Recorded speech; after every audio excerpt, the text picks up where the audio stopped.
বর্তমানে শানে রিসালাতের উপর খুব বেশি আঘাত চলছে। কথা বলুন ঠিক না?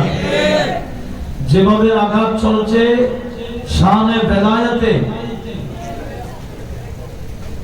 আঘাত চলছে শানে রিসালাতে।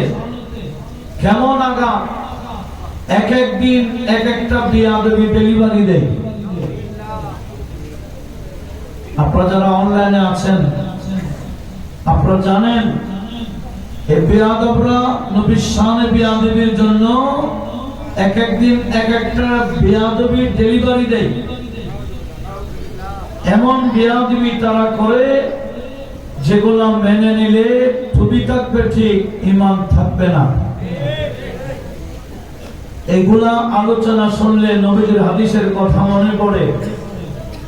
কিয়ামতের আলামতের অন্যতম একটি আলামত হচ্ছে, আমার নবীজি বললেন, ইউসবিহুল মুমিনু ইউসবিহু মুমিনা ওয়া ইউমসি কাফিরা, ইয়াকুনুর রাজুলু ইউসবিহু মুমিনা ওয়া ইউমসি কাফিরা।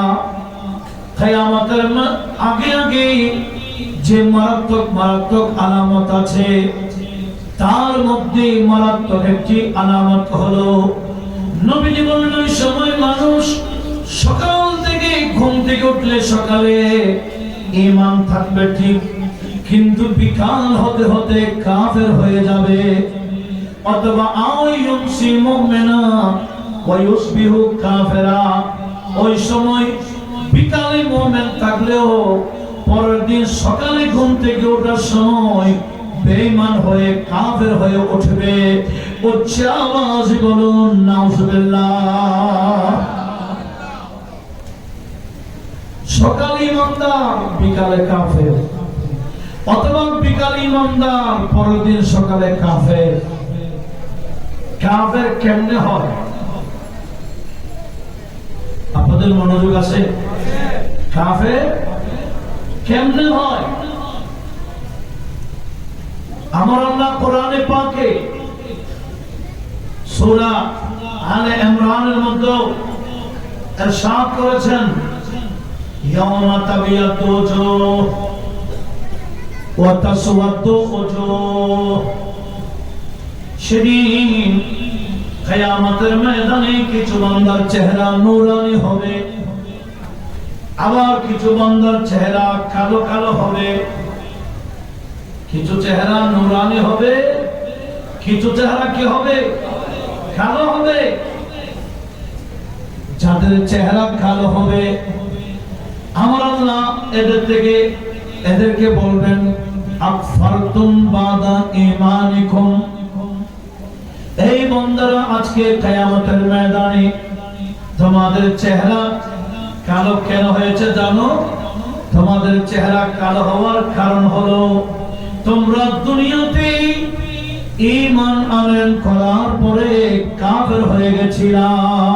উচ্চ আওয়াজে বলুন নাউজুবিল্লাহ। লক্ষ্য করি, দেখেন কোরআন এবং সুন্নাহ যখন আমরা সামনে রাখি আমাদের কাছে এই বিষয়টা স্পষ্ট হয় যে কিয়ামতের ময়দানে কিছু চেহারা নূরানি হবে, আবার কিছু চেহারা কালো হবে। কালো কাদের হবে? আমার আল্লাহ বলবেন, তোমরা দুনিয়াতে থাকতে ঈমান আনয়ন করার পরে কি হয়ে গেছিলা? কাফের হয়ে গেছিলা। একটু বড় আওয়াজে বলুন না নাউজুবিল্লাহ। ঈমানদার যখন কাফের হয়ে যায় কিয়ামতের ময়দানে এদেরকে চেনা হবে, এদের চেহারাগুলা কালো কালো হবে। এগুলা কি আমার কথা না আল্লাহর কোরআন? আল্লাহর কোরআন। দেখেন রব্বুল আলামিন এটা স্পষ্ট বলে দিয়েছেন। সেজন্য আমাদের প্রত্যেকের উচিত এই বিষয়গুলা সতর্ক থাকা, এমন কোন কথা না বলা যে কথা বললে কি হয়ে যায়, বিশেষ করে নবীর শানে বেয়াদবি করলে। করলে, নবীর শানে বেয়াদবি করলে কাফের ফতোয়া কে দেয়? আমার আজকে শানে রিসালাত, আমি আমার শানে নবীজির শানে রিসালাত নিজের পকেট থেকে বলার সে সাহস নাই। শানে রিসালাত বয়ান দিয়েছেন কে? আর বুঝলে বলেন, নবীজিও এই কোরআনটাকে নাযিল করেছেন নবীজির শান দেখাবার জন্য, শান বয়ান দেওয়ার জন্য। কথা বলুন ঠিক না? তো নবীর শানে বেয়াদবি করলে কাফের হয়, এই কথাটা কে বলেছেন? আল্লাহ বলেছেন। কি বলেছেন জানেন? আপনাদের হয়তো মনে আছে, আমি আলোচনা করেছি, এরকম মনে মনে লাগে। এরপরও প্রাসঙ্গিক আসছে বিদায় বলছি। সূরা তাওবা 65, 66, 67 নম্বর আয়াত, যেখানে আমার আল্লাহ পাক সুবহানাহু ওয়া তাআলা মুনাফিকদেরকে কাফের ফতোয়া দিয়েছেন। এই আয়াতগুলো নাযিল হয়েছে মুনাফিকদের শানে। কোন সূরা বললাম? সূরা তাওবা কত থেকে কত? 65 থেকে 67। এই আয়াতগুলো নাযিল কেন হলো, একটা প্রেক্ষাপট আছে। একদিন নবীজি সাহাবায়ে কেরামকে নিয়ে ওয়াজ করতেছিলেন। এক সাহাবা দৌড়তে দৌড়তে মসজিদে নববীর দরজায় এসে দাঁড়ালো। এসে বললেন, ইয়া রাসূলুল্লাহ, আমার একটা উট হারিয়ে গেছে, 3 দিন হয়ে গেল। আমি তালাশ করতে করতে হায়রান পেরেশান হয়ে গেছি, কোথাও আমি আমার উঠতে পাচ্ছি না। আমি হায়রান হয়ে গেলাম, আমার উট গায়েব হয়ে গেল, অদৃশ্য হয়ে গেল। ইয়া রাসূলুল্লাহ, আপনি তো বলেছেন ইন্নী আরা মা লা তারাউন, হে আমার সাহাবারা, তোমরা যা দেখো না আমি তা দেখি। নবীজি কি দেখেন? আমরা যা একটু সবাই বলেন, আমরা যা দেখি না। কিন্তু মুনাফিকরা মানে না। মিশকাত ও হাদিস কানে ইন্টারেস্ট সিলেবাস ভুক্ত হাদিস। এক বান্দা নবীজির পিছনে নামাজ শুরু করেছে, লাস্ট কাতারে তাকবীরে তাহরিমা শুরু করেছে। ওরে নবী তো অনেক আগে, আমি অনেক পিছে, নবী কি আমাকে দেখবে?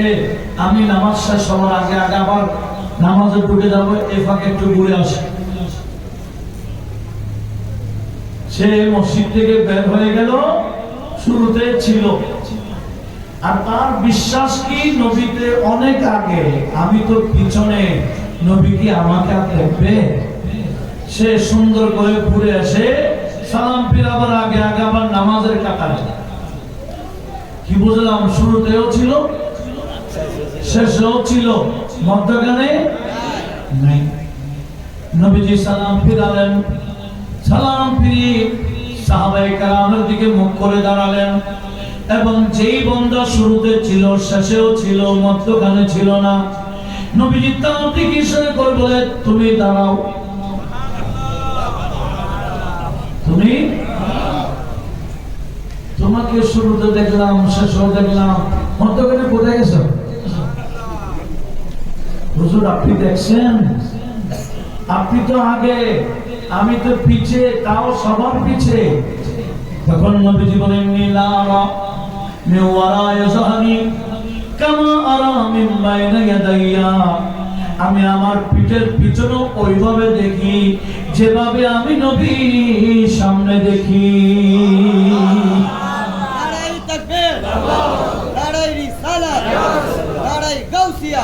এই বিষয়গুলো জানার দরকার আছে কিনা? কি বলেছেন? আমি আমার পিঠের পিছনে ওইভাবে দেখি যেভাবে, কোন দিকে দেখেন? আমরা শুধু কোন দিকে দেখি? পিছনে দেখি। কিন্তু নবীজি বলেন, বি আরা মা লা তারাউন, তোমরা যা দেখো না আমি নবী তা দেখি। এই বিশ্বাস আমাদের আছে কিনা? এই বিশ্বাস সাহাবীদেরও ছিল, যার কারণে সাহাবী এসে বললেন, ইয়া